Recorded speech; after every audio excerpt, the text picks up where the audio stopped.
প্রায় একটা পেরিয়ে গেছে, এখনো পর্যন্ত আমাদের কলেজে প্রচুর দর্শনার্থী, প্রচুর ছেলে মেয়ে আসছে, দেখতেই পাচ্ছেন।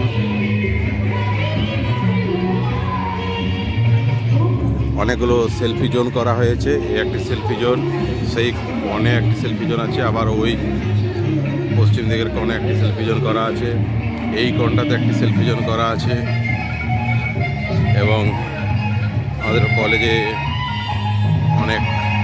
প্রচুর ফুল গাছে ফুল ফুটেছে এবং দারুণ প্রাকৃতিক মনোরম দৃশ্য। প্রচুর ছেলেমেয়েরা ঠাকুর দেখতে আসছে।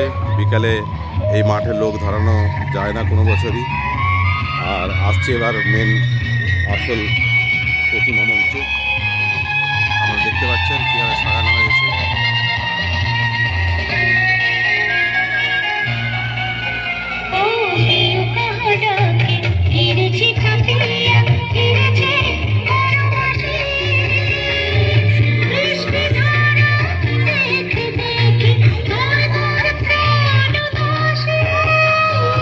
কলেজের পেছনে প্রীতিভোজের খাওয়া দাওয়া সবই চলছে, কলেজের পেছনে প্রসাদ বিতরণ চলছে।